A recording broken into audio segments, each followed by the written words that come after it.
मान्यवर जितेंद्र वीर जी, पंजाब प्रांत संघ चालक माननीय ब्रिजभूषण सिंह जी बेदी, ठाकुर राम सिंह जी, विश्वनाथ जी, प्रेमचंद जी, चमनलाल जी,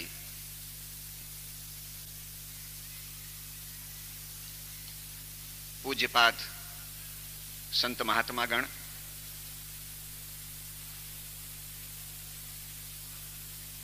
देश विभाजन के समय में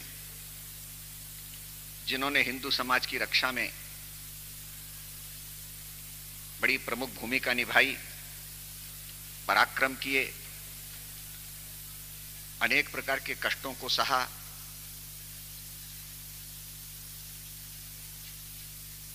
उन सारे कष्टों को सहते हुए अपने समाज की रक्षा करते हुए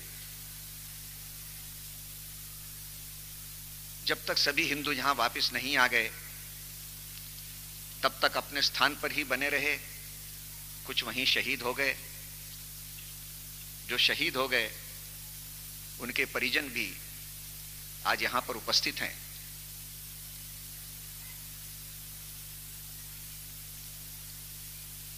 कुछ लोगों का कहना है कि 1947 का यह स्मृति समारोह, शौर्य समारोह आप क्यों मना रहे हैं, और मना रहे हैं तो इतनी देरी से क्यों मना रहे हैं।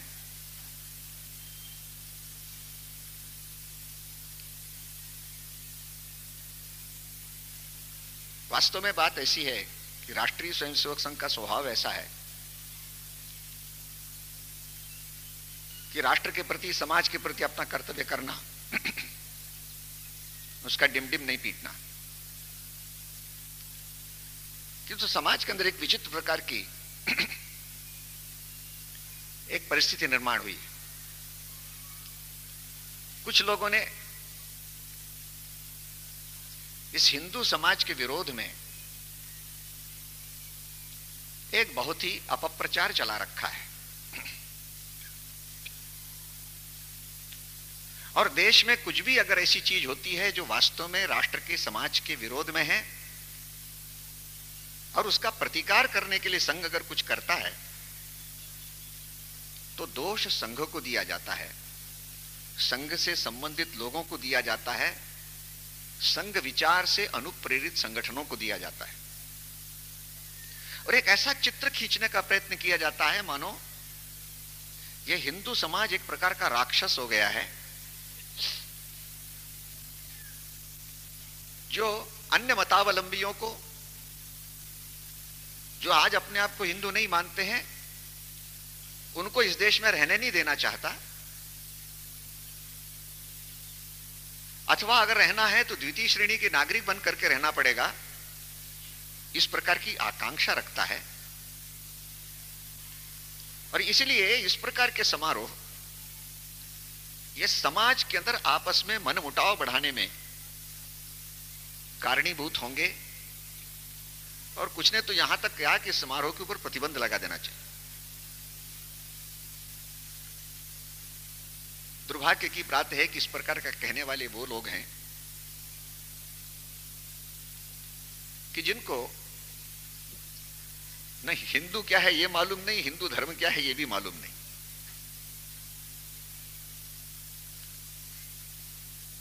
इस देश में अंग्रेजों ने जिस प्रकार की विचारधारा प्रसारित की उसी का अनुसरण करते हुए, और वो अपनी बातें कहने का प्रयत्न करते हैं। अंग्रेज जब जिस देश में आए तो उन्होंने देखा इस देश के अंदर इतनी विविधता है, भिन्न भिन्न प्रकार की भाषाएं, भिन्न भिन्न प्रकार के आचार व्यवहार, भिन्न भिन्न प्रकार की जातियां, भिन्न भिन्न प्रकार की वेशभूषाएं, खान पान, रहन सहन, कि उनको समझ ही में नहीं आया कि एक देश कैसा है। इतनी विविधता किसी देश में कैसे हो सकती है, और है तो फिर ये एक देश कैसे है। और इसलिए उन्होंने इस देश को कहा इट इज अ सब कॉन्टिनेंट, ये एक उपमहाद्वीप है। ये कोई देश ही नहीं है, और नेशन तो है ही नहीं, राष्ट्र तो है ही नहीं। क्योंकि उनका कहना था कि एक राष्ट्र अगर बनना चाहिए तो उसमें एक प्रशासन तंत्र चाहिए। चूंकि हिंदुस्तान में एक प्रशासन तंत्र नहीं रहा, इसलिए इसको राष्ट्र नहीं कह सकते। इंग्लैंड में एक प्रशासन तंत्र था, इसलिए इंग्लैंड एक राष्ट्र है। फ्रांस एक प्रशासन तंत्र है, फ्रांस एक राष्ट्र है। जर्मनी है, स्पेन है, पुर्तगाल है। लेकिन इस बात का अगर ध्यान दें कि रूस को छोड़ करके बाकी का सारा यूरोप भारतवर्ष के अंदर समा जाएगा, इतना बड़ा भारत है, और वहां पर अगर उतने ही क्षेत्रफल में यदि 23-24 राष्ट्र बने हुए हैं, और हिंदुस्तान इतने वर्षों के पश्चात, इतनी सारी विविधता के पश्चात अपने आप को एक कहता है, तो इसका कारण दूसरा है। और वो कारण ये है कि यहां हम सबको जोड़ने वाला जो शब्द है वो हिंदू है। और अंग्रेज बड़े चालाक थे, उन्होंने इस बात का अनुभव किया कि इतनी विविधता होने के बाद भी, चाहे व्यक्ति असम का हो या गुजरात का, केरल का हो या पंजाब का, अलग अलग भाषा, अलग अलग खान पान, अलग रहन सहन होते हुए भी वो अपने आप को हिंदू कहता है। और ये हिंदू का शब्द जो है, यह सबको जोड़ने वाला शब्द है। और हमें इस देश में अगर ज्यादा समय तक राज करना है, क्योंकि वो तो मुट्ठी भर थे, इसलिए हमको इस हिंदू शब्द को ऐसा बदनाम करना पड़ेगा ताकि ये जोड़ने वाली चीज न रह करके आपस में झगड़ा कराने वाली चीज बन जाए। और इसलिए उन्होंने सोचा कि यह काम अगर हमको करना है तो इस देश के अंदर हमको एक ऐसा समूह तैयार करना पड़ेगा कि जो अपनी जड़ों से कट गया हो, जो स्वाभिमान शून्य हो गया हो, जिसको अपना पुराना इतिहास पूरी तरह से विस्मरण हो गया हो, वही व्यक्ति हमारे लिए सबसे अधिक अच्छा काम कर सकता है। और इसलिए 1835 में लॉर्ड मैकॉले ने इस देश में एक ऐसी शिक्षा पद्धति प्रारंभ की कि जिसके कारण, लॉर्ड मैकॉले के शब्दों में, इस देश में ऐसी पीढ़ी तैयार होगी जो केवल रंग से भिन्न होगी, लेकिन खान पान, रहन सहन, आचार व्यवहार, वेशभूषा, शिष्टाचार, आशा और आकांक्षा, इसमें सब यूरोपीय लोगों की नकल होगी। और मैकॉले इस काम में बहुत हद तक सफल हुआ और ऐसी पीढ़ी वो इस देश के अंदर तैयार कर सका। और इसी पीढ़ी के सहारे से अंग्रेजों ने यहां पर 250 साल तक राज किया।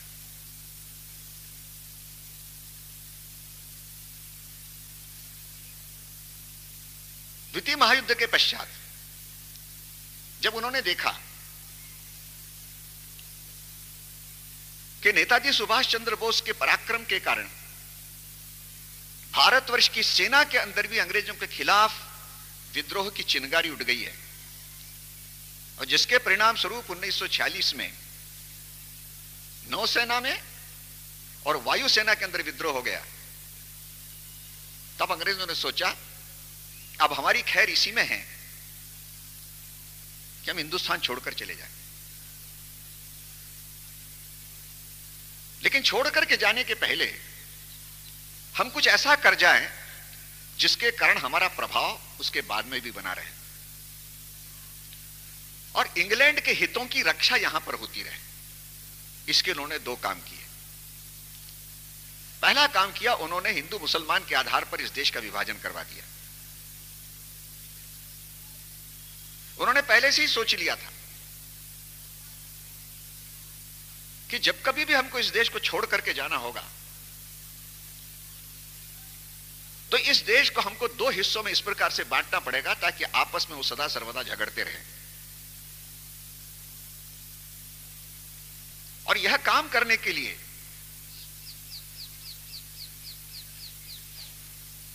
उन्होंने माउंटबेटन को भेजा। कि तुमको यह काम करना है। हम सब जानते हैं कि अंग्रेज लोग सदा सर्वदा मुसलमानों की पीठ पर हाथ रखते रहे और उनके माध्यम से अपने देश का जो स्वराज्य आंदोलन है उसकी पीठ में छुरा भोंकते रहे, उसको दबाने का प्रयत्न करते रहे।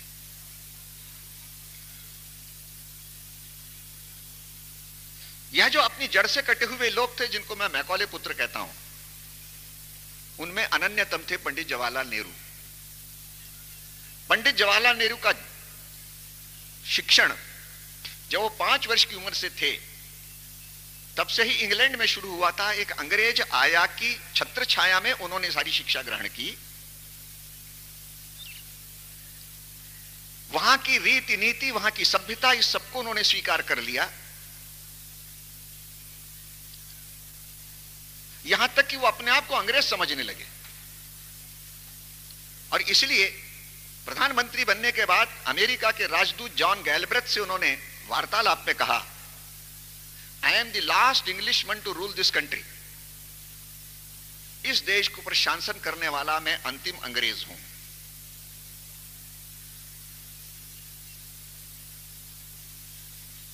और उन्होंने अंग्रेजों का पूरा साथ दिया। तो अंग्रेजों ने तय कर लिया था कि इस देश के शासन सूत्र अगर हमको सौंपना है तो पंडित जवाहरलाल नेहरू को सौंपना पड़ेगा, क्योंकि वही हमारे हितों की रक्षा कर सके। और इसलिए एक और उन्होंने मोहम्मद अली जिन्ना को अपने हाथ में लिया, दूसरी ओर जवाहरलाल नेहरू के हाथ में लिया। उस समय महात्मा गांधी अपने देश के एक छत्र नेता थे, लेकिन बड़े महापुरुषों के हाथों से भी गलतियां होती हैं। कोई भी मनुष्य ऐसा नहीं है जिसके हाथ से गलती नहीं होती, लेकिन महापुरुषों के हाथ से जब गलती होती है तो उसके बड़े दूरगामी परिणाम होते हैं। महात्मा गांधी सब दृष्टि से भारतीय जनमानस के साथ एकरूप हो गए थे और इसीलिए वो इस बात में सफल हुए कि स्वतंत्रता की भावना को वो गांव गांव तक, जंगल जंगल तक ले जाने में सफल हो सके और संपूर्ण देश के अंदर एक प्रबल जन आंदोलन का उन्होंने नेतृत्व किया। लेकिन एक गलती उनकी हुई जब 1920-21 में उन्होंने खिलाफत आंदोलन का समर्थन किया। उस समय कांग्रेस के बहुत से नेताओं ने, जिसमें लाला लाजपत राय भी थे, लाला लाजपत राय, मदन मोहन मालवीय, यहां तक कि पंडित मोतीलाल नेहरू, इन सब लोगों ने कहा कि खिलाफत आंदोलन का समर्थन मत करिए।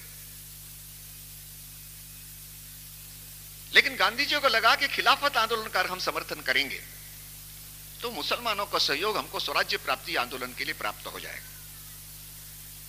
आप सब जानते हैं कि द्वितीय महायुद्ध के पश्चात चूंकि तुर्की ने जर्मनी का साथ दिया था, इसलिए अंग्रेजों को लगा कि तुर्की के खलीफा को उतार देना चाहिए गद्दी से, और मुस्तफा कमाल पाशा को हाथ में लेकर के उन्होंने तुर्की खलीफा को गद्दी से उतार दिया। तो भारत के मुसलमानों में बड़ा रोष उत्पन्न हुआ कि हमारे खलीफा को गद्दी से उतार दिया, और इसलिए उन्होंने मांग करना शुरू कर दिया कि खलीफा को फिर से गद्दी पर बैठाओ। इसी को खिलाफत आंदोलन कहते हैं। उस समय मोहम्मद अली जिन्ना कांग्रेस में था। मोहम्मद अली जिन्ना ने भी विरोध किया कि एक तुर्की के अंदर किसी खलीफा को गद्दी से उतार दिया, उसके लिए भारत के मुसलमानों को क्या लेना देना है। लेकिन महात्मा गांधी ने, जो कट्टर मुसलमान थे, मौलाना मोहम्मद अली और मौलाना शौकत अली, उनको हाथ में लेकर खिलाफत आंदोलन का समर्थन किया। हिंदू मुस्लिम भाई भाई का नारा लगा। उस समय संघ के संस्थापक डॉक्टर हेडगेवार कांग्रेस में थे और महात्मा गांधी से वार्तालाप एक बार उनका हुआ। उन्होंने पूछा कि हिंदुस्तान में हिंदू, मुसलमान, पारसी, यहूदी, ये सब लोग रहते हैं, ईसाई रहते हैं, आप सबकी एकता की बात क्यों नहीं करते, केवल हिंदू मुस्लिम एकता की बात क्यों करते हैं? तो उन्होंने उत्तर दिया कि देखते नहीं, इसके कारण मैंने मुसलमानों का स्वराज्य आंदोलन के लिए सहयोग प्राप्त कर लिया। डॉक्टर हेडगेवार ने कहा कि अगर केवल मुस्लिम समाज को ही आप अपने पास लाने का प्रयत्न करेंगे और उनके अंदर देश बाह्य निष्ठा जगाएंगे तो वो हमारे निकट नहीं आएंगे, हमसे दूर जाएंगे। मुझको यही डर लग रहा है। गांधी जी ने कहा मुझे ऐसा कोई डर नहीं लगता, और अंत में वही हुआ कि वो और दूर गए। जिन्ना भी बाहर आकर के मुस्लिम लीग में मिल गया और अंत में देश का विभाजन हो गया। और देश का विभाजन करके पूर्व पाकिस्तान और पश्चिम पाकिस्तान के रूप में दो सदा सर्वदा के शत्रु वो खड़े करके गया। दूसरी गलती उन्होंने ये की,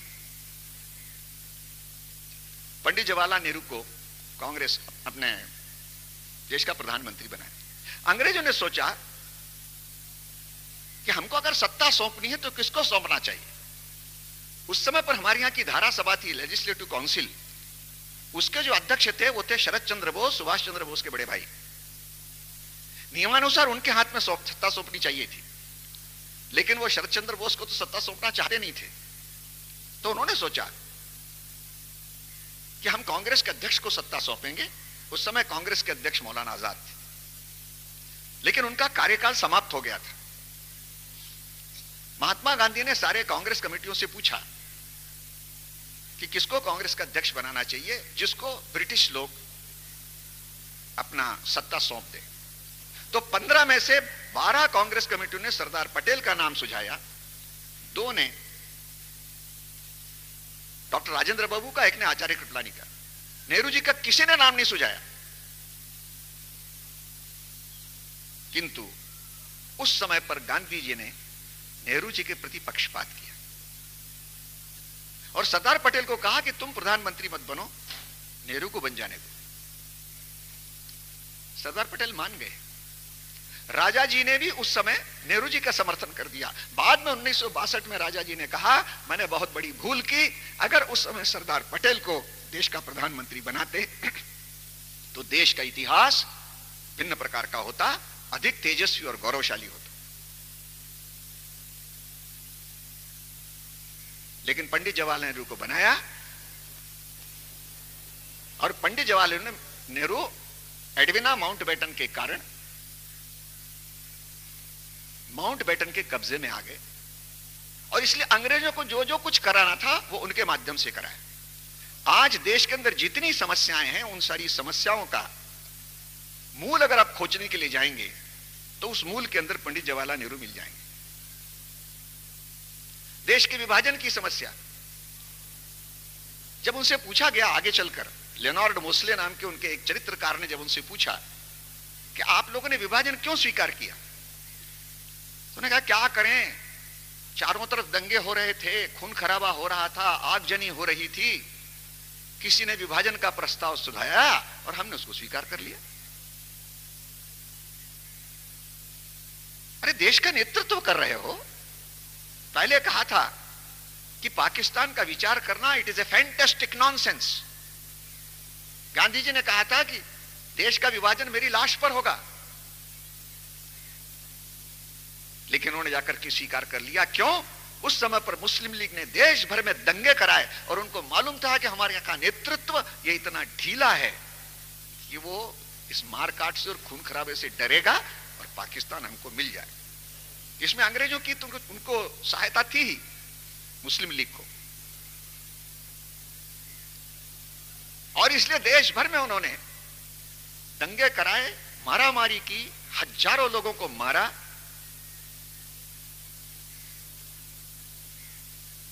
और नेताओं ने स्वीकार कर लिया। लेकिन कांग्रेस की महासमिति ने इसको अस्वीकार कर दिया कि हम नहीं मानते। तब फिर महात्मा गांधी को, जो नोआखाली में उस समय पर थे, उनको बुलाया गया और उन्होंने आकर के कहा कि भाई देखो, हमारे नेताओं ने इस बात को स्वीकार कर लिया है और इसलिए अब इस समय पर इनकी बात को मानना चाहिए। मेरे पास अब इतनी शक्ति नहीं रही, नहीं तो मैं फिर से दोबारा आंदोलन खड़ा करता। यानी एक हताश और निराश हुए इस प्रकार के लोगों ने ही और इसको स्वीकार कर लिया, और इसको स्वीकार करके इतनी जल्दबाजी में इन्होंने सारा मामला किया। पहले था कि 1948 तक इस विभाजन को पूरा करना है, लेकिन कहा गया कि नहीं, 15 अगस्त 1947 तक इसको पूरा कर देना है। और फिर विभाजन जिस प्रकार जल्दबाजी में हुआ और मुस्लिम लीग ने अधिक से अधिक भाग अपने हाथ में लेने के लिए जिस प्रकार की मारकाट और दंगे सब जगह पर कराए, वो सारा इतिहास के अंदर मौजूद है। समाज की रक्षा करने के लिए जिन लोगों ने बलिदान दिए, जिन लोगों ने पराक्रम पौरुष किया, उसका स्मरण करना प्रेरणा के लिए तो आवश्यक है, लेकिन कुछ लोगों को लगता है कि इसका स्मरण नहीं होना चाहिए। और उस समय के कांग्रेस की सरकार ने योजनाबद्ध रीति से इस प्रकार का प्रयत्न किया कि देश का विभाजन करने का जो पाप उन्होंने किया था वो लोगों के सामने ना आ सके, और इसके ऊपर पर्दा डाला गया और सारा दोष हिंदू संस्थाओं के ऊपर मढ़ा। देश के दुर्भाग्य से, लेकिन कांग्रेस के भाग्य से, एक सिरफिरे व्यक्ति ने महात्मा गांधी की हत्या कर दी। उसका दोष संघ पर लगाया गया। सरकार को मालूम था कि संघ का इसमें कोई हाथ नहीं है।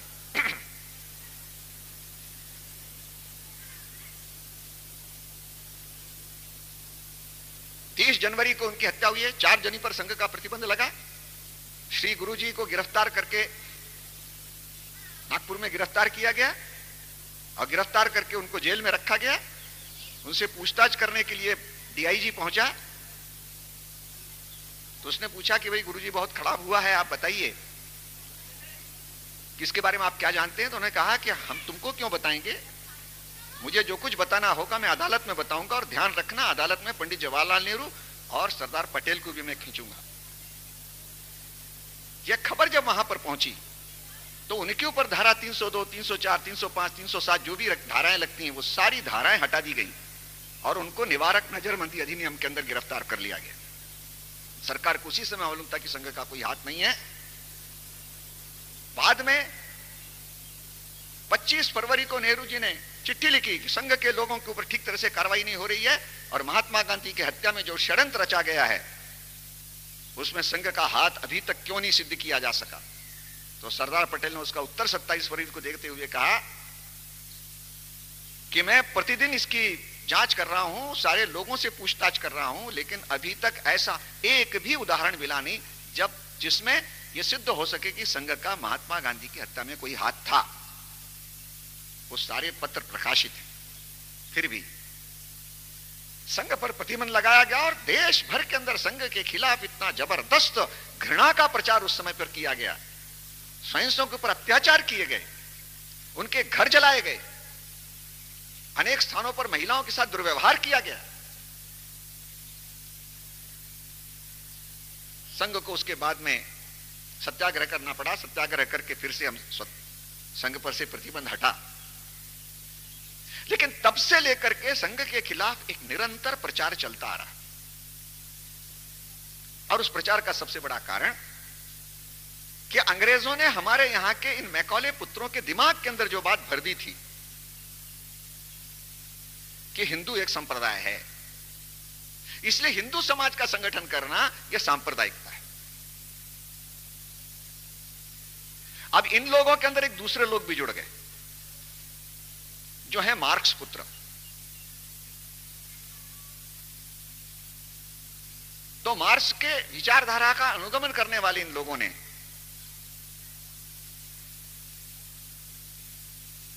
प्रारंभ से ही ऐसी शक्तियों को जो इस देश में देशभक्ति उत्पन्न करती हैं उनका विरोध करना शुरू किया। क्योंकि उस समय कम्युनिस्ट लोग ये मानते थे कि सारी दुनिया के अंदर हमको मजदूरों की तानाशाही स्थापित करना है रूस के नेतृत्व में, और इसलिए हम राष्ट्रीयता वाष्ट्रीयता कुछ मानते नहीं। ये राष्ट्रीयता बुर्जुआ भावना है, और जब तक हम किसी देश की राष्ट्रीयता को समाप्त नहीं करते तब तक उस देश में कम्युनिज्म अपना पैर नहीं जमा सकता। और इसलिए दुनिया के हर देशों में कम्युनिस्टों ने अपने ही देश की राष्ट्रीयता के खिलाफ काम किया है। भारत भी उसका अपवाद नहीं है। 1941-42 में इन्हीं कम्युनिस्टों ने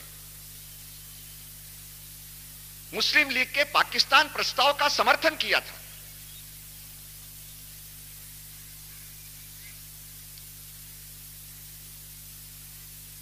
जिस समय पर रूस जर्मनी के साथ था, तब तक जो युद्ध चल रहा था, द्वितीय महायुद्ध, उसको वो साम्राज्यवादियों का युद्ध कहते थे। लेकिन जो ही जर्मनी ने रूस पर आक्रमण किया और रूस ने जाकर के अपनी रक्षा करने के लिए ब्रिटेन के साथ में संधि कर ली, त्यों ही यही साम्राज्यवादी युद्ध जनयुद्ध के अंदर बदल गया, पीपुल्स वॉर।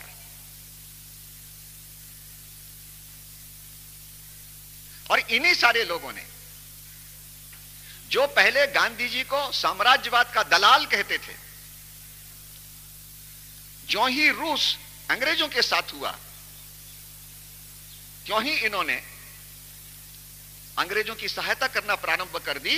और इन्हीं सारे कम्युनिस्ट नेताओं ने, जिसमें बड़े बड़े नेता पीसी जोशी, कॉमरेड डांगे, इन्होंने हमारे सारे नेताओं को गिरफ्तार कराने में अंग्रेजों की पूरी सहायता की।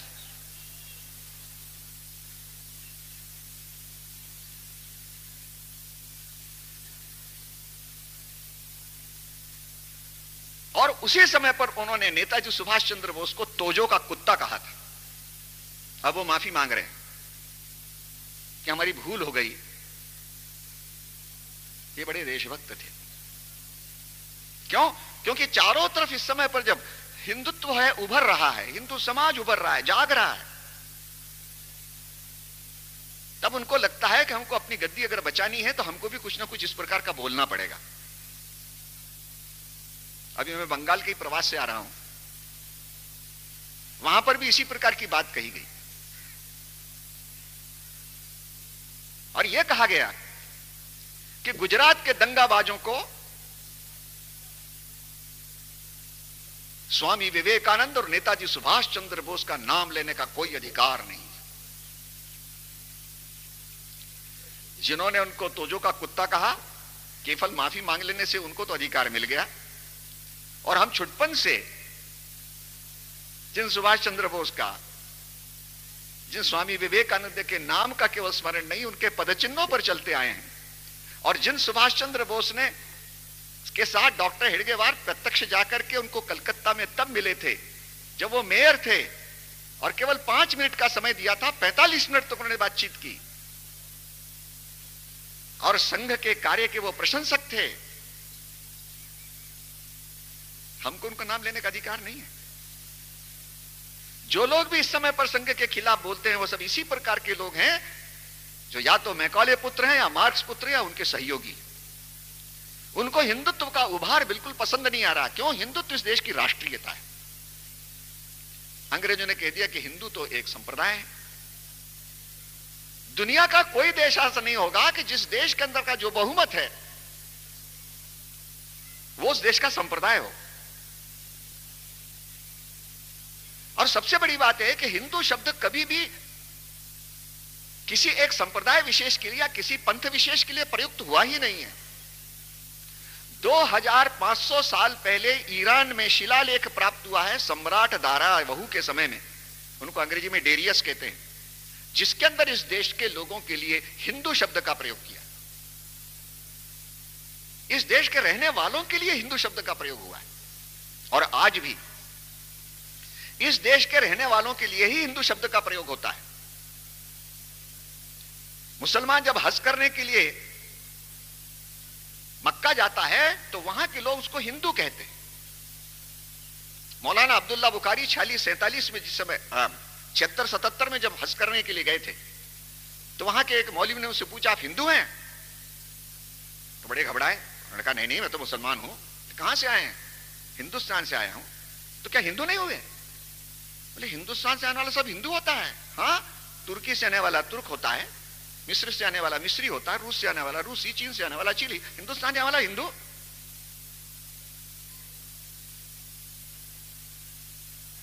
इतना ही नहीं तो सन 1864 में एक फारसी की पुस्तक लखनऊ से प्रकाशित हुई, जिसका शीर्षक है मसनवी मौरूम, उसके अंदर एक दोहा दिया है जिसमें कहा है, चार हिंदू दरे के मस्जिद खंद, बहदे ताऊ तराय के वो साजिद शुदंद। अर्थात मक्का में चार हिंदू नमाज पढ़ने के लिए काबा में जा रहे थे।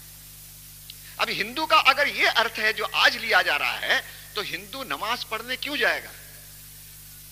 किंतु वो हिंदुस्तान के लोग थे, मुसलमान थे, मुस्लिम मतावलंबी थे, इसलिए वो नमाज पढ़ने जा रहे थे, उनको हिंदू कहा गया। लेकिन अंग्रेजों ने यहां पर इस प्रकार का संभ्रम पैदा किया कि आज हिंदू के संबंध में ही सबसे ज्यादा हमको भ्रम दिखाई दे रहा है। दुनिया के किसी भी देश में अपनी राष्ट्रीयता के संबंध में इस प्रकार का संभ्रम नहीं है जैसा अपने देश के बारे में।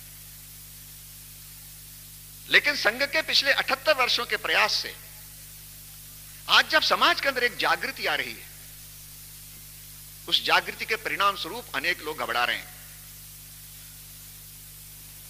क्योंकि इस देश की राष्ट्रीयता जब उभर करके सामने आएगी तो ऐसे सारे तत्व जो इस राष्ट्रीयता के खिलाफ काम करते हैं, उनका घबराना बिल्कुल स्वाभाविक है। और विशेष रूप से गुजरात के घटना के पश्चात अपने देश के अनेक राजनीतिक नेताओं की नींद उड़ गई है। अब क्या होगा?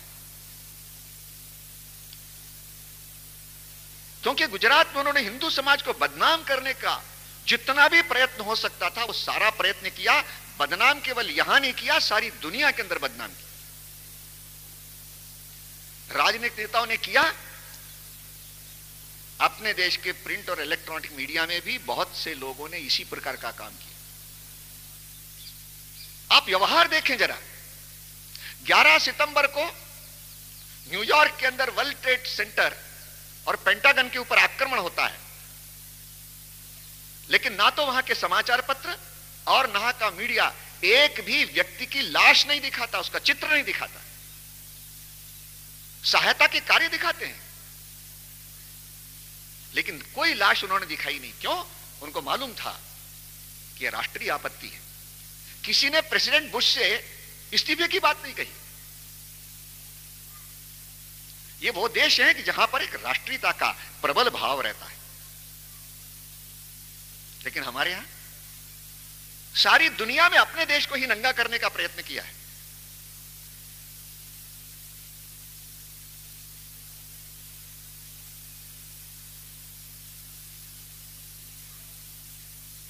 जिस समय पर चर्चिल विपक्षी दल का नेता था, उस समय एक बार अमेरिका गया। अमेरिका के सारे पत्रकारों को लगा कि वहां के विपक्षी दल का नेता आ रहा है, अपने सरकार की पोल पट्टी खोलेगा, और इससे सब एकत्रित हुए। चर्चिल ने पहली बात यह कही, मैं जब तक इंग्लैंड में हूं तब तक विपक्षी दल का नेता हूं, ज्यों ही मैं इंग्लैंड का किनारा छोड़ता हूं, मैं अपनी महारानी के प्रति पूर्णतया वफादार हूं। मेरी सरकार ठीक कर रही है, अब जो प्रश्न पूछना हो पूछो। और एक और हमारे यहां कोई तो भी उसामा बिन लादेन के भाई के द्वारा अपने पिता के नाम पर ऑक्सफोर्ड यूनिवर्सिटी में एक मंच खड़ा किया। वो मंच हमारे यहां के विपक्षी दल के नेता को वहां पर बुलाता है भाषण देने के लिए, और हमारी विपक्षी दल के नेता जाकर के और यहां की सरकार को सबको बदनाम करते हैं। उनके बारे में तो कहा जा सकता है कि वो उनका यहां जन्म नहीं हुआ, इसलिए वो जो लगाव इस देश के प्रति होना चाहिए वो शायद नहीं है। लेकिन गुजरात के अंदर जो कांग्रेस का जो अध्यक्ष था, उसने अमेरिका में जाकर के कहा कि गुजरात में जो कुछ हुआ है उसकी जांच करने के लिए अमेरिकन सीनेटर्स का एक दल आना चाहिए। आखिर जयचंद ने और क्या काम किया था? बाहर के लोग आकर के हमारी चीज देखेंगे। गुजरात के बारे में बहुत कुछ कहा गया, मैं थोड़े में आपको बताऊंगा वास्तविकता क्या थी। आप सबको मालूम है कि 27 फरवरी को अयोध्या से लौट रहे राम सेवकों का एक पूरा डब्बा जला दिया गया, जिसके अंदर 59 लोग जल मरे। सारे देश में इसकी तीव्र प्रतिक्रिया हुई, लेकिन बाकी जगह प्रतिक्रिया जो है केवल बंद तक सीमित रही। अमृतसर में भी बंद हुआ, बेंगलुरु में भी बंद हुआ, सारे देश में अपने आप बंद हुआ।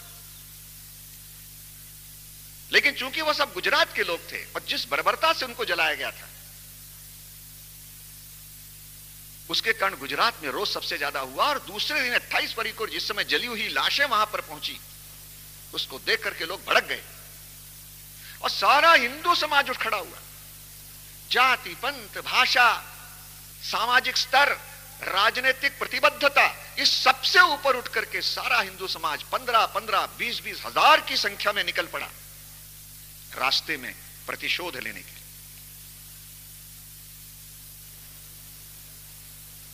उसके अंदर कांग्रेसी भी थे, सोशलिस्ट भी थे, सभी थे। एहसान जाफरी नाम के एक भूतपूर्व सांसद हैं, उनको मारा गया। उनकी लड़की ने कहा कि जो मारने वाले थे वो कांग्रेस के थे। वहां कांग्रेस का कोई भेद नहीं था, हिंदू समाज एक साथ, एक स्वतःस्फूर्त प्रतिक्रिया हुई। और ऐसी जब प्रतिक्रिया होती है, वो प्रतिक्रिया 3-4 दिन के अंदर शांत हो जाती है। वैसे ही वहां पर भी हुआ। 3 मार्च तक सारा शांत हो गया। यह कहा जाता है कि सरकार ने जानबूझ करके यह किया और सुरक्षा बलों को नहीं बुलाया। सुरक्षा बल 28 और 29 तारीख की रात को 1 बजे पहुंच गए थे। 28 और 1 तारीख को, 29 तो नहीं, फरवरी था। 28 और 1 मार्च की रात को 1 बजे पहुंच गए थे और 11 बजे तक उनको अपने अपने स्थानों पर नियुक्त कर दिया गया था। इतने शीघ्र इसके पहले जितने भी दंगे अहमदाबाद में हुए हैं, सन 1710 से दंगे चले आ रहे हैं, जब मुगलों का शासनकाल था। और स्वतंत्रता के बाद 1959, 1985, 1969, 1985, 1990, 92, 95 लगातार दंगे वहां पर हुए। उस समय सब समय कांग्रेस का शासन था। 1985 का दंगा तो 6 महीने तक चला है। तब किसी ने नहीं कहा कि तुम अपना इस्तीफा दो। इस समय सारे लोग एक साथ बढ़ गए, नरेंद्र मोदी को हटाओ, नरेंद्र मोदी को हटाओ, नरेंद्र मोदी को हटाओ। एक ही, इसने ही मुसलमानों का कत्लेआम कराया। वो शांत हो गया। लेकिन 4 मार्च से लेकर के 30 अप्रैल तक जो भी घटनाएं हुई हैं, सारी घटनाएं मुस्लिम परस्त, पाकिस्तान परस्त मुसलमानों ने द्वारा की गई। ISI के एजेंट तो वहां पर भी हैं। उनके उस्काने पर सारी घटनाएं घटी हैं और हिंदू ने प्रतिक्रिया की है। दुर्भाग्य से अपने यहां के इलेक्ट्रॉनिक मीडिया ने और अपने यहां के समाचार पत्रों ने प्रतिक्रिया के ऊपर ध्यान दिया, क्रिया के ऊपर ध्यान नहीं दिया। और यह बात मैं नहीं कह रहा हूं, कलकत्ता उच्च न्यायालय के निवृत्त न्यायाधीश, मुख्य न्यायाधीश न्यायमूर्ति DS टेवटिया, उनके नेतृत्व में एक दल का गठन हुआ था, अध्ययन दल का, जो council for international affairs and human rights, उसके द्वारा वहां भेजा गया था। उन्होंने वहां पर अध्ययन करके जो अपनी रिपोर्ट प्रकाशित की, उसमें उन्होंने कहा कि गुजरात के समाचार पत्रों ने संतुलित समाचार दिया, लेकिन दिल्ली और बंबई से निकलने वाले समाचार पत्रों ने और इलेक्ट्रॉनिक मीडिया ने एक तरफा समाचार दिया, और उसके कारण दंगा ज्यादा भड़का। वहां पर एक जगह आगजनी की घटना होती थी, तुरंत लोग आसपास में आकर के उसको बुझा देते थे, आधे घंटे में समाप्त। लेकिन स्टार टीवी के ऊपर 24 घंटे जलते ही रहता था। एक जगह बम फूटता था, लोग उसको शांत कर देते थे, 2-4 लोग घायल होते थे, उनको पहुंचा देते थे, लेकिन यहां 24 घंटे बम फूटता रहता था। और चित्र ऐसा खींचा गया मानो सारा गुजरात जल रहा है, जबकि गुजरात में 18,600 गांव हैं, उसमें से केवल 70-80 गांवों के अंदर ही ये गड़बड़ियां हुई हैं। शहर और गांव मिलाकर 70-80 जन पर हुआ, बाकी सब जगह शांति थी। और इस बीच में जो सकारात्मक बातें हुई हैं, उसकी तरफ दुर्लक्ष्य किया गया। जैसे 12 मार्च से लेकर 17 मार्च तक वहां पर परीक्षाएं हुई, 1,20,00,000 विद्यार्थी उसके अंदर बैठे, सारी परीक्षाएं शांतिपूर्ण संपन्न हुई, इसको नहीं दिया। और इस बीच में जो सकारात्मक बातें हुई हैं, उसकी तरफ दुर्लक्ष्य किया गया। जैसे 12 मार्च से लेकर 17 मार्च तक वहां पर परीक्षाएं हुई, 1,20,00,000 विद्यार्थी उसके अंदर बैठे, सारी परीक्षाएं शांतिपूर्ण संपन्न हुई, इसको नहीं दिया गया। मुहर्रम और होली का त्योहार मनाया गया, कोई गड़बड़ नहीं हुई, इसको नहीं दिया गया। 7,000 हज यात्री वापस आए, सुरक्षित अपने अपने गांव में पहुंचे, नहीं दिया गया।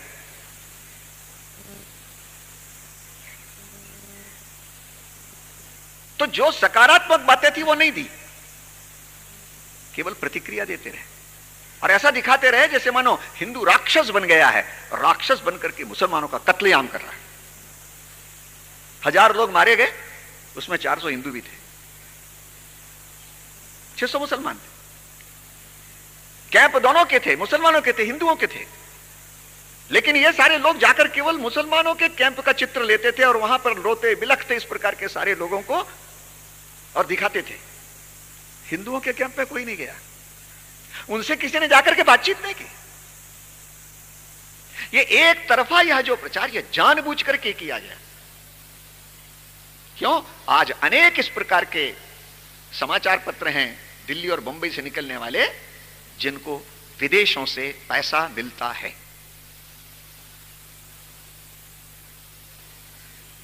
तो यहां का हिंदुत्व खड़ा ना होने पाए, हिंदुत्व बदनाम हो, इसलिए इस प्रकार का एक तरफा प्रचार। हिंदू समाज की अपनी समस्या रही है, हिंदू समाज की यह समस्या रही है कि हिंदू समाज अपने आप को हिंदू कहकर के पहचानता ही नहीं था। जब संघ का कार्य शुरू हुआ 1925 में, उस समय लोग कहा करते थे आप हमको गधा कह लीजिए, हिंदू मत कहिए। समाज इतना आत्मविश्वास शून्य हो चुका था। स्वामी विवेकानंद ने घनघोर गर्जना की थी शिकागो में, गर्व से कहो हम हिंदू हैं, लेकिन समाज इतना आत्मविश्वास शून्य और गलित गात्र हो गया था कि वो कहने लगा था, अपने आप को नॉन मुस्लिम नॉन क्रिश्चियन कहता था, हिंदू नहीं कहता था। संघ ने तब काम प्रारंभ किया और इन 78 वर्षों में यह स्थिति आई कि आज हिंदू कहता है गर्व से कहो हम हिंदू हैं। यही वास्तव में मैकॉले पुत्र और मार्क्स पुत्रों के लिए सबसे अधिक पेट में दर्द का कारण है। ये हिंदू समाज क्यों जागृत हो रहा है? अब अंग्रेजों ने तो इस हिंदू समाज में अनेक प्रकार के झगड़े पैदा करने के लिए प्रयत्न किया।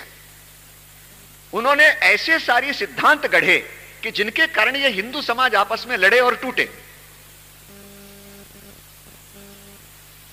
उसमें से एक सिद्धांत यह गढ़ा गया कि आर्य लोग बाहर से आए।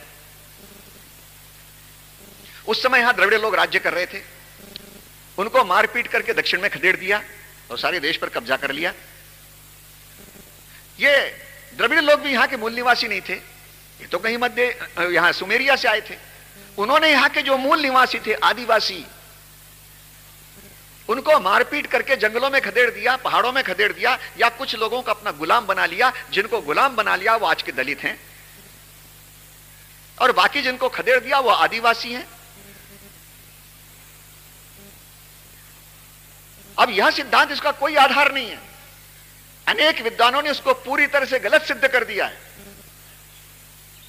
लेकिन फिर भी हमारे यहां के पुस्तकों में यही बात पढ़ाई जाती है, आज तक पढ़ाई जाती रही। और अब जिस समय पर उसको हटा करके ठीक करने का प्रयत्न हो रहा है तो एकदम हल्ला मच रहा है, भगवाकरण हो रहा है, भगवाकरण हो रहा है, भगवाकरण हो रहा है। देश के सामने महान संकट उपस्थित हो गया। चले गए सर्वोच्च न्यायालय में, लेकिन सर्वोच्च न्यायालय ने ठीक उत्तर दिया, कोई सेफ्रोनाइजेशन नहीं हो रहा है। शंकरराव चौहान की अध्यक्षता में जो एक कमेटी गठित की गई थी पार्लियामेंट की, उस कमेटी ने जो सिफारिशें दी हैं 1999 में वो प्रस्तुत की गई, उस पर संसद के अंदर चर्चा हुई, संसद में किसी ने उसका विरोध नहीं किया, उसी के आधार पर पाठ्य पुस्तकें बनी हैं। ये कोई गलत नहीं है। इतना ही नहीं तो धर्म के संबंध में भी उन्होंने कहा कि हिंदू धर्म के संबंध में किसी प्रकार का संकुचित विचार नहीं करना चाहिए। आज सारा का सारा झगड़ा इसी बात का है कि हिंदू शब्द को ही हमने संकुचित मान लिया है, और इसलिए आज भी ये मैकॉले पुत्र मार्क्स पुत्र अपने आप को हिंदू कहने में लज्जा का अनुभव करते हैं। लेकिन जब हिंदुत्व का जागरण हो रहा है तो कुछ लोग कह रहे हैं हम हिंदुइज्म को मानते हैं, हिंदुत्व को नहीं मानते। क्यों? हिंदुइज्म विशाल व्यापक सबको साथ लेके चलने वाला है, और हिंदुत्व ये संकुचित और लोगों का घृणा करने वाला, सिखाने वाला इस प्रकार का है। कोई कहते हैं हम विवेकानंद के हिंदुत्व को मानते हैं, लेकिन विश्व हिंदू परिषद का, आरएसएस के हिंदुत्व को नहीं मानते। विवेकानंद कुछ पढ़ा है? विवेकानंद ने कहा था अहिंसा बहुत अच्छा सिद्धांत है, बुराई का प्रतिकार मत करो, यह उससे भी अच्छा सिद्धांत है। लेकिन हमारे शास्त्र हमको क्या सिखाते हैं? किसी ने तुम्हारे गाल पर अगर थप्पड़ मारा, एक थप्पड़ मारा और 10 थप्पड़ मार करके उसका तुम प्रतिकार नहीं करते तो तुम आदमी कहलाने लायक नहीं। और मनुस्मृति के श्लोक का उल्लेख करते हुए कहते हैं गुरुम वा बाल वृद्ध हुआ ब्राह्मणम वा बहुश्रुतम आतत्रणिम आयांतम हन्यादेव अविचार्य। गुरु हो, बालक हो, ब्राह्मण हो या विद्वान हो, वो अगर आतताई बन करके आता है तो उसका प्रतिकार करो। हमारे शास्त्रों ने यही कहा है। इसलिए हिंदू समाज ने कभी भी किसी के साथ घृणा की नहीं, कर भी नहीं सकते। हो वसुधैव कुटुंबकम बांधता है, वो किसी से घृणा क्यों करेगा? लेकिन जो आतताई बनकर के आता है उसका भी प्रतिकार नहीं करना चाहिए, ऐसा जिन लोगों का कहना है उनसे हम पूरी तरह से असहमत हैं। हम किसी को मारने जाएंगे नहीं, लेकिन कोई अगर मारने के लिए आएगा तो हम उसका अवश्य प्रतिकार करेंगे। ऊपर यहां पीछे लिखा हुआ है, गुरु गोविंद सिंह महाराज ने कहा है, गुरु तेग बहादुर ने कहा है, भय काहू को देत नह में मानत आन। हमारे यहां भी कहा, अन्य जगह भी कहा है, ना भय देत काहू को ना भय मानता। हम किसी को भय नहीं देंगे, लेकिन हम किसी का भय भी मानेंगे नहीं। और इसलिए हिंदू आक्रमण करने जाता नहीं। लेकिन दुनिया में इस प्रकार के मजहब हैं जिनकी वृत्ति आक्रामक है। यह जो कहते हैं कि भाई यहां पर मुसलमान हैं, ईसाई हैं, सब कुछ हाँ हैं, हमने कब उनको मना किया है कि मस्जिद मत जाओ? हमने कब मना किया कि नमाज मत पढ़ो? हमने कभी कहा कि चर्च में मत जाओ? ये तुम कर सकते हो, इसकी तो छूट हमारे यहां पर है। हर व्यक्ति को है कि अपनी अपनी इच्छा अनुसार, अपनी अपनी रुचि और प्रकृति के अनुसार जिस प्रकार की उपासना पद्धति तुमको स्वीकार करना हो करो। हमारे यहां पेड़ पत्थर की पूजा से लेकर के निराकार ब्रह्म की उपासना तक सारे पंथ विद्यमान हैं। ऐसे भी लोग हैं कि जो भगवान के अस्तित्व को नहीं मानते, ऐसे भी लोग हमारे यहां। लेकिन उनको भी हमने कभी नकारा नहीं है। हां भाई, तुमको भी अपनी बात कहने का अधिकार है। हमारे यहां चारवाक हो गए जो कहते थे जब तक जियो सुख से जियो, उधार ले लेके घी पियो, क्योंकि एक बार मर गए तो दोबारा जिंदा रहने आने वाले हैं ही नहीं। उनको भी हमने कहा तुम भी एक, तुम्हारा भी एक विचार है, लेकिन ये विचार कल्याणकारी विचार नहीं, इसलिए उस लोगों ने उसको अपनाया नहीं। आज अमेरिका जरूर अपना रहे हैं, लेकिन उस समय नहीं अपनाया। तो ये छूट हमारे यहां पर है, क्योंकि हमारे यहां माना गया है एकम सत्य विप्राह बहुधा वदंती, सत्य एक है, उसको विद्वान लोग भिन्न भिन्न नामों से पुकारते हैं। और इसलिए हर एक को छूट है, किसी भी नाम से भगवान की उपासना करो, किसी भी पद्धति से करो, अंत में तुम वहीं पर पहुंचो। लेकिन यह बात मध्य एशिया से जो निर्मित हुए, ऐसे इस्लाम और ईसाइयत नहीं मानते। वो ईश्वर एक मानते हैं, लेकिन मनुष्य को दो भागों में विभाजित करते हैं, एक मानने वाले, एक नहीं मानने वाले, एक ईमान वाले और एक काफिर, एक क्रिश्चियंस, एक हिदंस। मानवता को दो भागों में बांटते हैं। बांटो, कोई आपत्ति नहीं, लेकिन उसके साथ एक बात और कहते हैं कि जो ईश्वर को, अल्लाह को नहीं मानने वाले हैं, जो गॉड को नहीं मानने वाले हैं, ऐसे लोगों को सही रास्ते पर लाने का अधिकार भगवान ने हमको दिया हुआ है। और इसलिए साम दाम दंड भेद किसी भी आधार पर हम उनको अपने रास्ते पर लाएंगे, और इसलिए मतांतर करेंगे। यह बात हमारे यहां स्वीकार नहीं है। हमारा संविधान हमको मतांतर का अधिकार नहीं देता है। अभी केरल में कुछ क्रिश्चियन ईसाई विद्वानों से मेरी चर्चा हुई थी, बातचीत हुई थी, हम लोग थे उस समय पर। जस्टिस केटी थॉमस जो सर्वोच्च न्यायालय के न्यायाधीश रह चुके हैं, उन्होंने अपना जो उद्घाटन भाषण था उसमें कहा कि हमारा संविधान प्रत्येक को अपने अपने मजहब का पालन करने की छूट देता है, उसका प्रचार करने की छूट देता है, मतांतर की छूट नहीं देता है। आज सारा झगड़ा मतांतर के कारण है, और मतांतर जो हो रहा है वो कोई आध्यात्मिक उद्देश्य से मतांतर नहीं है, राजनीतिक उद्देश्य से मतांतर है।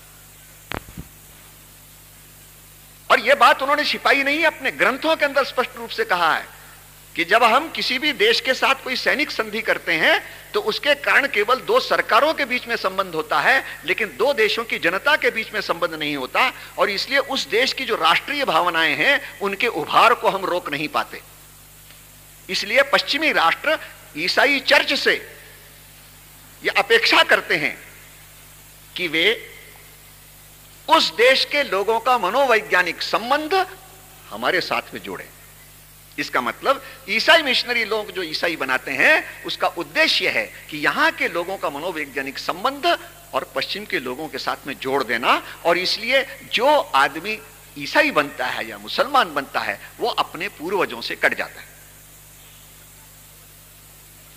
और एक बार पूर्वजों से कटा, अपनी संस्कृति से कटा, तो देश के लिए समस्या बन जाता है, और उसके दुष्परिणाम हमारे देश को भोगना पड़ते हैं। इसलिए हम उसका विरोध करते हैं, क्योंकि आज तक का इतिहास ऐसा है कि जब जब जिस जिस क्षेत्र में हिंदू अल्पमत में आया वो क्षेत्र हिंदुस्तान से या तो कट गया या हमारे लिए हमेशा का सिरदर्द बन करके बैठा हुआ है। पाकिस्तान क्यों बना? इसलिए वहां पर मतांतर किया गया, इसलिए पाकिस्तान बना। आज उत्तर पूर्वांचल के अंदर नागालैंड वगैरह में गड़बड़ क्यों हो रही है? यही बात कश्मीर के अंदर है, इसलिए कश्मीर की समस्या हमारे लिए आज तक बनी हुई है। वास्तव में इस मनोवृत्ति को समझने में हमारी जो भूल हुई है उसके कारण आज सारी समस्याएं हैं। अन्यथा का पंजाब के अंदर रहने वाले मुसलमान हिंदू आपस में भाईचारे के साथ नहीं रहते थे। आज भी कश्मीर घाटी के अंदर जितने हिंदू उस समय प्रत्येक हिंदू मुसलमान भाईचारे के साथ में नहीं रहते थे। वहां का तो हिंदू अपने आप को हिंदू भी नहीं कहता था, पंडित कहता था। लेकिन क्यों भगा दिया गया उनको? आज 12 साल से खून के आंसू बहा करके और अपने घर से बाहर आकर के बैठे हुए हैं। क्यों? आप इस प्रकार का शौर्य दिवस मनाते हैं, इसके कारण आपस का वैमनस्य बढ़ेगा। बढ़ने का प्रश्न नहीं है, उस मानसिकता का प्रश्न है। छत्तीस सिंहपुरा में क्यों सिखों को मारा गया? क्या कारण था?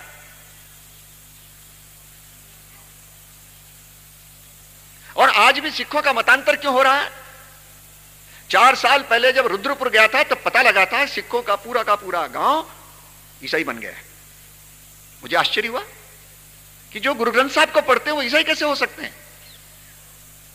और उस समय पर खबर भिजवाई थी शिरोमणि गुरुराज प्रमद के टिकवात, लेकिन आपस के झगड़े में कुछ फुर्सत नहीं। और अभी अभी सरदार त्रिलोचन सिंह जो उपाध्यक्ष माइनॉरिटी कमीशन के, उन्होंने उन लोगों को चिट्ठी लिखी कि छत्तीसगढ़ में आप सिखों को ईसाई क्यों बना रहे हो।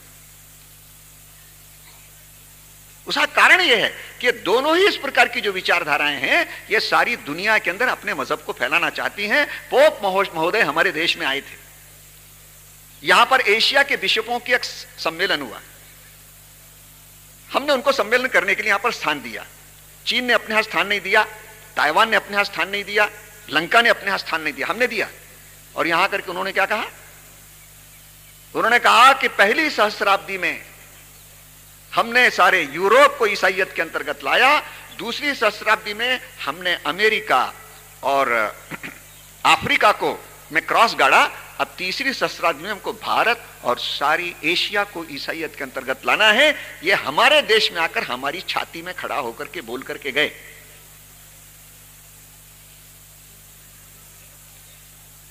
और सन 2000 में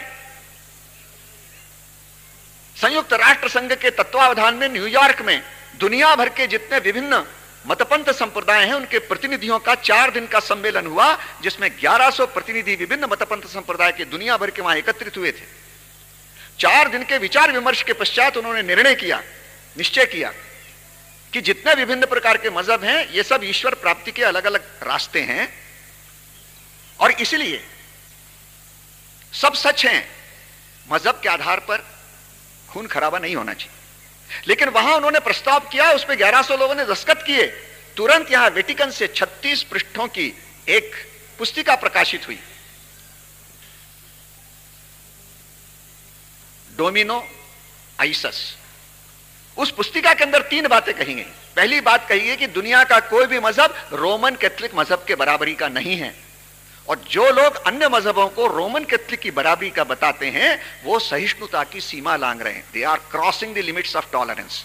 यानी जब तक हम अपने आप को नीचा माने तब तक तो जो है हम ठीक है, जिस दिन हम उनके बराबरी पर बैठेंगे तो वो सहिष्णुता की हम सीमा लांघ रहे हैं। दूसरी बात लिखी थी कि जितने भी गैर ईसाई लोग हैं उनको कभी मुक्ति मिल ही नहीं सकती, क्योंकि वो जीसस को एकमात्र ईश्वर का पुत्र नहीं मानते। तीसरी बात लिखी थी, जो गैर कैथोलिक चर्च हैं उनमें भी बहुत से दोष हैं, क्योंकि वो पोप को सर्वोपरि नेता नहीं मानते। ये जो मानसिकता है यही झगड़े की सारी जड़ है। प्रश्न इस मानसिकता से निपटने का है। अब लोग कह सकते हैं साहब बाइबल के अंदर अच्छी चीजें हैं। हाँ हैं, लेकिन बाइबल का विकास कैसे हुआ? 1435 ईसा पूर्व से लेकर के 150 ईसा पश्चात तक बाइबल का संकलन होता रहा, और इसलिए स्वाभाविक रूप से अनेक चीजें ऐसी आई थी जो उस समय तो महत्व की थी लेकिन उसका सर्वकालिक महत्व नहीं था। उदाहरण के लिए उसके अंदर लिखा हुआ है कि सूर्य स्थिर है और सूर्य और चंद्रमा उसके चारों तरफ चक्कर लगा रहे हैं। अब उस समय का विज्ञान इतना ही था, इसलिए ये चीज उसमें आ गई। आज जब विज्ञान ने यह खोज की है कि नहीं, सूर्य स्थिर है और ये पृथ्वी ये सब उसके चारों तरफ चक्कर लगा रही है, तब भी फिर उस बाइबल की बात को मान करके चलेंगे। मदर टेरेसा से किसी ने पूछा कि आप बाइबल की बात को मानोगे कि विज्ञान की बात को मानोगे? तो उन्होंने कहा मैं तो बाइबल की बात मानूंगी। तो ये जो हमारे यहां पर कहा गया, हमारे यहां पर भी है। महाभारत का शुरू हुआ था, 25,000 श्लोक थे, आज 1 लाख श्लोक हैं। अनेक कथा कहानियां स्थानीय बातें जुड़ जाती हैं, लेकिन हमारे यहां यह है कि समय के अनुसार उसका अर्थ करना चाहिए। और 10,000 सालों से हम वेद की चीजों का समयानुकूल उसकी व्याख्या करते आए हैं, इसकी छूट हमारे यहां दी गई। लेकिन जो लोग कहते हैं कि जो इसमें लिखा है वही ठीक है, इसे एक कदम इधर उधर नहीं होना चाहिए, वही सबसे ज्यादा और घृणा भी फैलाते हैं और वही सबसे ज्यादा संघर्ष का कारण भी बनते हैं। इस्लाम के अंदर यही है। कुरान शरीफ का जो संकलन हुआ है यह हजरत उमर के समय से शुरू हुआ और वह लगातार चलता रहा। अनेक आयतों को इकट्ठा किया गया, उसमें से कुछ छांट की गई और उसको अंत में जाकर के अधिकृत कुरान बनाया गया, क्योंकि अनेक लोगों के पास में आयतें थी और उसका भी कोई ठीक क्रम नहीं है। मक्के की आयत मदीना के साथ जुड़ गई है, मदीने की आयत मक्के के साथ में जुड़ गई, अनेक। अब उस कुरान शरीफ के अंदर 6,200 से अधिक आयतें हैं, जिसमें से 3,500 आयतें ये केवल काफिरों के संबंध में है। और काफिर की कोई ऐसी सामान्य परिभाषा नहीं है, कोई भी आदमी काफिर हो सकता है। जब जिस प्रकार की सुविधा हो उस प्रकार से आदमी को काफिर मान दिया जाता है।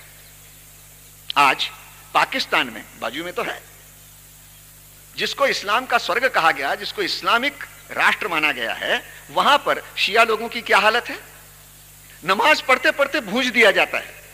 अहमदिया लोगों की क्या हालत है? उनको गैर मुस्लिम घोषित कर दिया गया। अहमदिया लोग हमारे यहां सुरक्षित हैं। हमारे प्रांत संघचालय जी उसी कादियान से आए हुए हैं। उसी कादियान में तो वो गुलाम अहमद हुए थे जिन्होंने अहमदिया संप्रदाय किया था, तो उनको गैर मुस्लिम घोषित कर दिया। क्यों? इसलिए कि वो हजरत मोहम्मद को अंतिम पैगंबर नहीं मानते। उसके बाद गुलाम अहमद हुए थे, इनको वो अंतिम पैगंबर मानते हैं, इसलिए उनका कत्लेआम किया गया। 20,000 अहमदिया लोगों को मारा गया और आज उनको गैर मुस्लिम घोषित कर दिया गया।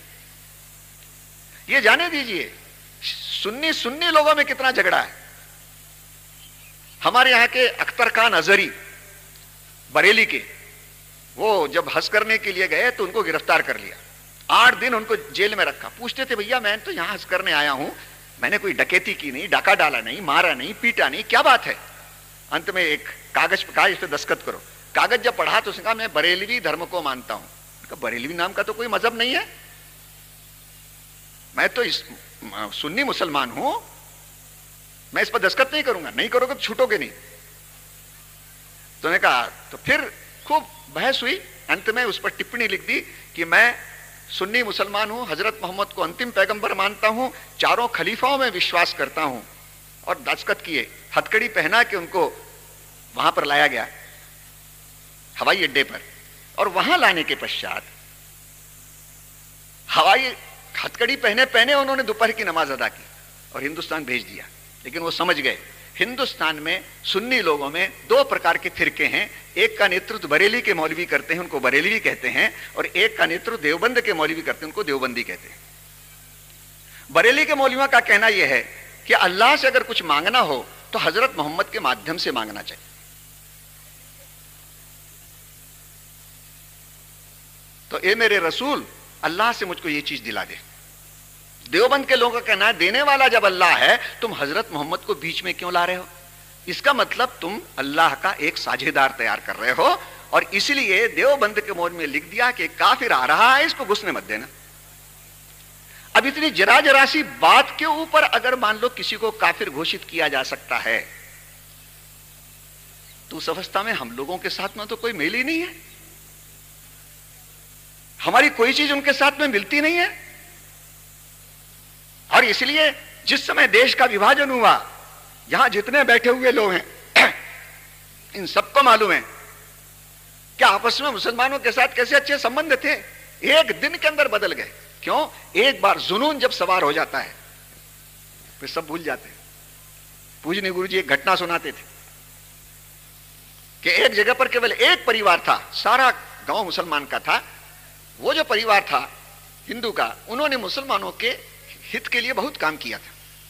जब विभाजन के समय वो जाने लगे तो सारे गांव के लोगों ने कहा कि साहब आपने तो हमारे लिए इतना सब कुछ किया है, आप क्यों जा रहे हो, आप यहां पर रहिए। तो उन्होंने कहा ठीक है भाई, अगर ऐसी बात है यहीं रहेंगे।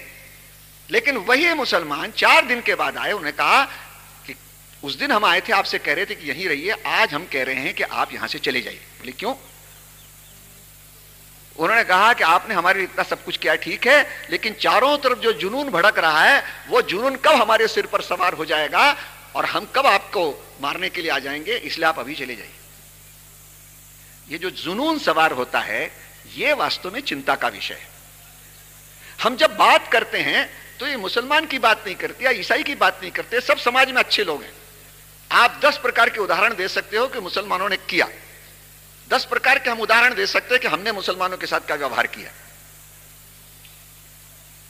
ये व्यक्तिगत इस प्रकार के उदाहरण हमको सब जगह मिलेंगे, लेकिन जब सारा समाज खड़ा होता है तो अपनी मूल प्रकृति के आधार पर खड़ा होता है। और जब जुनून सवार होता है किसी समाज में, तो उस समय पर अपनी मूल प्रकृति के अनुसार काम करता है। आज जितने मदरसे चल रहे हैं हिंदुस्तान के सीमावर्ती इलाकों में, जितने मदरसे चल रहे हैं, उन मदरसों में क्या पढ़ाया जाता है, इसके आधार के ऊपर उन बालकों का मानस तैयार होता है। हम सबको मालूम है कि 1973 में जो लड़ाई हुई इजराइल और अरब लीग के बीच में, उसमें अरब लीग हार गई और मिस्र जो अरब लीग का सदस्य था वो अरब लीग से बाहर चला गया और सीधे अमेरिका जाकर कैंप डेविड में उसने संधि कर ली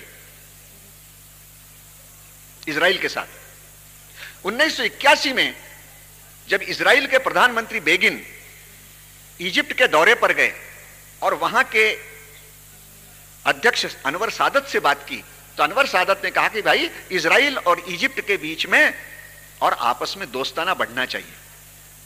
तो बेगिन ने कहा आप दोस्ताना बढ़ाने की बात करते हैं, लेकिन आपके जितने मदरसे हैं उन मदरसों में बच्चे क्या पढ़ रहे हैं? वहां सब यहूदियों के खिलाफ घृणा की बात उनको सिखाई जाती है। तुरंत उन्होंने अपने शिक्षा मंत्री को बुलाया और बुला करके कहा कि जितनी भी पुस्तकों में और यहूदियों के प्रति घृणा की बात सिखाई जाती है, वो सारी पुस्तकों से वो सब चीजें निकाल लीजिए। अल अजहर विश्वविद्यालय जो दुनिया में इस्लामी जगत का बड़ा मान्य विश्वविद्यालय है और दुनिया भर के जितने मुल्ला मौलवी तैयार होते हैं वो अल अजहर विश्वविद्यालय से तैयार होते हैं।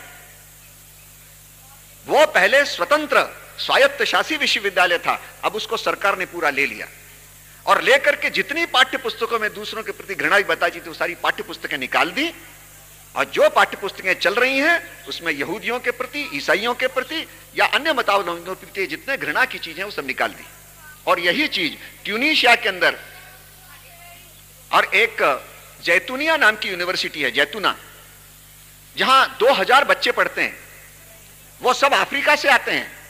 वहां पर उन्होंने केवल कुरान शरीफ के 127 आयतें निकाल करके एक अलग से पुस्तक तैयार की है, उसी को पढ़ाते हैं। और यह 127 ऐसे हैं जो सभी लोगों के बीच में आपस में भाईचारे की वकालत करते हैं।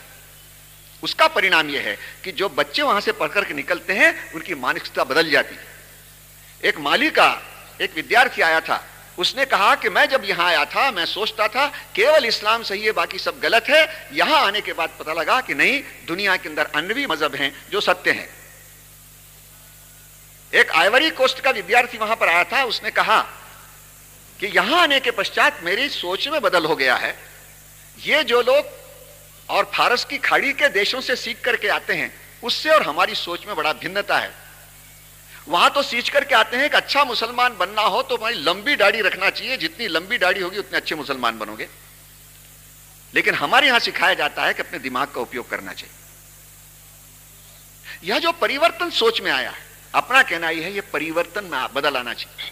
आज हिंदुस्तान के अंदर हजारों, 30,000 से भी अधिक इस प्रकार के मदरसे चल रहे हैं, और सारे मदरसे सीमावर्ती इलाकों में चल रहे हैं, और उसमें वही चीज पढ़ाई जा रही है कि यहां के सारे लोग काफिर हैं। उन बच्चों के दिमाग में जब यह सारी बात बैठाई जाती है तो बड़े होने के पश्चात वही उनके दिमाग के अंदर थी, वही उनके मानस को तैयार करती है। और इसलिए जब कभी भी दंगा होगा वो सब के सब हिंदुओं के खिलाफ खड़े होंगे। प्रश्न यह है, क्या इस मानसिकता को आप बदल सकते हो? तो ये सारे के सारे जो मदरसे हैं, इन सारे मदरसों के अंदर क्या पढ़ाया जाता है इसकी तरफ ध्यान देना चाहिए। थोड़ा बहुत वर्तमान सरकार ने कहा है कि वहां पर तुम विज्ञान पढ़ाओ, बाकी के अन्य विषय भी वहां पर पढ़ाओ, लेकिन यह भी देखना चाहिए कि बच्चों को क्या पढ़ाया जा रहा है। पश्चिम बंगाल के मुख्यमंत्री बुद्धदेव भट्टाचार्य ने कहा, अनेक अधिकृत इस प्रकार के मदरसे चल रहे हैं जिसमें घृणा फैलाई जाती है, और इसलिए इन सारे मदरसों का के ऊपर हमको एक नियंत्रण स्थापित करना पड़ेगा। सीपीएम ने इतने जोरों से विरोध किया कि 4 दिन के पश्चात बुद्धदेव भट्टाचार्य को अपना वक्तव्य वापस लेना पड़ा। क्यों? इसलिए कि बांग्लादेश से आने वाले जितने मुसलमान हैं उन सबको, घुसपैठियों को उन्होंने वहां पर का नागरिक बना करके अपना वोट बैंक बना रखा है। अगर इस प्रकार की कोई रुआई करेंगे तो हमारा वोट बैंक चला जाएगा। ये जो संकुचित सोच है, राष्ट्र का हित और अहित किसमें है इसको ना सोचते हुए हमारा वोट बैंक हमको बना रहे, हम किस प्रकार गद्दी पर बैठे रहे, ये एकमेव सोच अगर यहां पर चलेगी तो उसके दुष्परिणाम होंगे। क्योंकि संघ इस प्रकार की सोच का समर्थन नहीं करता। संघ का सीधा सीधा मानना यह है कि हिंदुस्तान के सब लोग जो हैं वो हिंदू हैं राष्ट्र के नाते से। जो भी इस देश का राष्ट्र का नागरिक है, जो भारत माता को अपनी माता और अपने आप को उसका पुत्र मानता है, यहां की जो संस्कृति है जो कहती है सत्य एक है, जिसको विद्वान लोग अलग अलग नामों से पहचानते हैं, और इस देश के महापुरुषों के प्रति जो श्रद्धा रखता है वो हिंदू है। फिर वो कौन से मजहब को मानता है, किस प्रकार की पूजा करता है, इसका हम विचार नहीं करते। और एक बार इस हिंदू की परिभाषा को स्वीकार कर लिया तो सारे झगड़े समाप्त हो जाएंगे। केरल के अंदर अनेक इस प्रकार के कुछ चर्च ऐसे हैं जो 4वीं शताब्दी में स्थापित हुए थे। वो मतांतरण में विश्वास नहीं करते और वो कहते हैं कि हां, हम जो हैं इस देश के लोग हैं, यहां के सारे महापुरुष हमको स्वीकार हैं, हम हिंदू हैं। और वो उसमें से अनेक लोग संघ की शाखा में भी आते हैं। हम उनसे नहीं पूछते कि तुम किसके चर्च में जाते हो, क्या करते हो। ठीक है, तुमने ये बातें मान ली ना तो ठीक है, हमारे यहां तो इसको छूट है, तो हिंदू वो है। हमारा कहना यह है यहां के जितने मुसलमान हैं उनको भी ये करना चाहिए कि हम हिंदुस्तान हमारा, यहां जितने सुखी हो, पाकिस्तान में क्या हो रहा है देखते नहीं। तो मानो कि यह देश हमारा है और इस देश में हम इसलिए सुखी है कि यहां पर हिंदू चिंतन चलता है, हिंदू संस्कृति यहां पर है। और यह हिंदू संस्कृति सबको इस बात का अधिकार देती है तुम किसी भी पद्धति से उपासना कर सकते हो, जिसको आज सेकुलरिज्म करते हैं, उसका वास्तविक स्वरूप अगर कहीं है तो वह हिंदू चिंतन में है। उसको ही जो है आप सांप्रदायिक कह रहे हो, उसको देश के लिए खतरा बना रहे हो। और बाकी जो इस्लाम का प्रशंसा करता है, क्रिश्चियनिटी की प्रशंसा करता है, वो जो है यहां पर सेकुलर हो गया, और जो अपने आप को हिंदू कहता है वो कम्युनल हो गया। ये सोच ही विकृत है। और अंग्रेजों ने जो सारा सब पढ़ाया, उसी सोच को लेकर के मार्क्स पुत्र, मैकाले पुत्र आज भी चल रहे हैं, और हमेशा हिंदू समाज को कटघरे में खड़ा कर। लेकिन हिंदू समाज जागृत हो गया। अभी अभी केरल में एक अमेरिका से पादरी आया, वो विजिटर्स वीसा लेकर के आया 3 महीने के लिए। उसी में जाकर के वो हिंदू धर्म के खिलाफ बोलने लगा, झगड़ा हो गया वहां। अंत में उस पादरी को कहा गया कि तुम देश छोड़ करके चले जाओ, तुमको ये कोई अधिकार नहीं था। मैसूर के अंदर 24 लड़कियों को फुसला करके लाए, हम तुमको नौकरी देंगे, और एक बहुत बड़े होटल के अंदर उनको ठहराया। हर एक को फॉर्म भरने के लिए कहा, भरो। बेचारों ने भर दिया। अब बहुत से हमारे यहां गरीबी तो है ही है, भर दिया फॉर्म। फॉर्म भर देने के पश्चात फिर उन्होंने कहा कौन से भगवान को मानते हो, बताया। उस भगवान ने तुम्हारे लिए आज तक क्या किया है? बोले तुम कुछ किया नहीं, तुम जीसस को मान लो तो सब चीजें हो जाएंगी। इसका पता जब वहां के कार्यकर्ताओं को लगा, सब वहां पहुंच गए और उन्होंने कहा कि क्या कर रहे हो? पुलिस उनको पकड़ के ले गई, एमएलए को पकड़ के ले गई। दूसरे दिन एमएलए ने पत्रकार परिषद में सारी बातें बताई कि ऐसा ऐसा हो रहा है। ये जो जोर जबरी से, लोभ लालच से मतांतर कराया जा रहा है, जिसके पीछे राजनीतिक उद्देश्य है, ये हमारे देश के लिए खतरा है। और इसको अगर करना है तो हम सबको जागना पड़ेगा। और यह खतरा उन सारे ही और उपासना पद्धतियों के हैं कि जो इस हिंदू संस्कृति के दायरे के अंदर आते हैं। आज ये जो प्रयत्न चल रहा है कि सिख हिंदू नहीं है, इसके पीछे भी एक गहरी साजिश है। वो साजिश यह है कि इनको हिंदू समाज से अलग कर दो तो इनका मतांतर ज्यादा सरल हो जाएगा। आज शायद लोग मानेंगे नहीं, लेकिन ये जो मतांतर हो जा रहा है, सिखों का भी हो रहा है, उसका कारण ये है, इनको अलग कर दो। तो अंग्रेजों ने ऐसे जो छोटे छोटे टुकड़ों में बांटने का प्रयत्न किया, उसके अंदर सिख हिंदू नहीं है कहा। और इसलिए आज लोग कहते हमको हिंदू क्यों कहते हो, हम हिंदू नहीं है। ठीक है भाई, मत कहो, लेकिन हमसे मत कहो। हम तो वही चीज मानेंगे जो गुरुओं ने कही है। और गुरुओं ने क्या कहा है? गुरु तेग बहादुर से जब पूछा गया कि तुम्हारा धर्म क्या है, तो सीधा सीधा कहा, उत्तर भण्यो धर्म हम हिंदू, अति प्रिय को किम करे निकंदू, लोक परलोक उभय सुखदानी, आन न पायत याही समानी, मति मलीन मूरख मति जेई, इसको त्यागे पामर सोई, हिंदू धर्म रखे जग माही, तुमरे करे बिनसय नाही। ये अगर गलत हो तो बता दो कि गलत है। सूरज प्रकाश में लिखा है, कह दो सूरज प्रकाश गलत है। गुरु गोविंद सिंह ने खालसा पंथ की स्थापना की तो स्पष्ट रूप से कहा, सकल जगत में खालसा पंथ गाजे, जगे धर्म हिंदू का तुरक दुंद भाजे। दशम ग्रंथ के अंदर लिखा है, कह दो गलत है। एक बार हुआ था, दमदमी टकसाल में गए थे, वहां मैंने ये कहा कि हम तो छुटपन से जो है गुरु गोविंद सिंह के और सारे गुरुओं के प्रति अपनी श्रद्धा बताते आए हैं, और गुरु गोविंद सिंह ने ये लिखा है। तो एक ने कह दिया नहीं लिखा। मैंने कहा पटियाला यूनिवर्सिटी में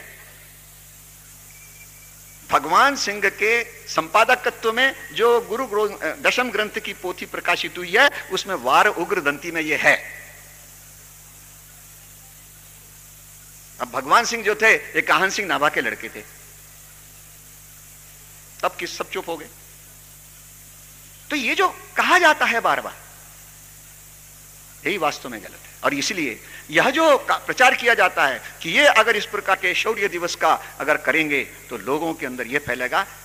हिंदू समाज कभी भी जो है इस प्रकार से कोई घृणा फैलाता नहीं है। उनको कहना चाहिए कि जिनके ग्रंथों के अंदर ये चीज लिखी हुई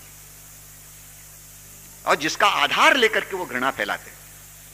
हिंदू समाज तो वसुधैव कुटुंबकम की बात करता है, लेकिन इसका मतलब ये नहीं है कि चाहे जो हमारे साथ चाहे जैसा व्यवहार करे, चाहे जैसे गाली दे, हमारे लोगों को यहां से ले जाए और हम चुपचाप उसको सहन करते रहे। हिंदू समाज का मार खाने के लिए पैदा हुआ है, हम मारने जाएंगे नहीं। लेकिन कोई हमको मारने के लिए आएगा तो उसका प्रतिकार अवश्य करेंगे, उसको छोड़ेंगे नहीं। यह हिम्मत अगर हमारे अंदर जागृत होती है तो ही हम अपनी रक्षा कर सकते हैं। और यहां जितने बंधु यहां पर बैठे हुए हैं, उन सबको इस बात का अनुभव है कि जब सारे लोग हिंदू के नाते से एक और खड़े रहे, उस समय पर कोई हिंदू सिख करके नहीं खड़ा हुआ, सब एक साथ खड़े हुए।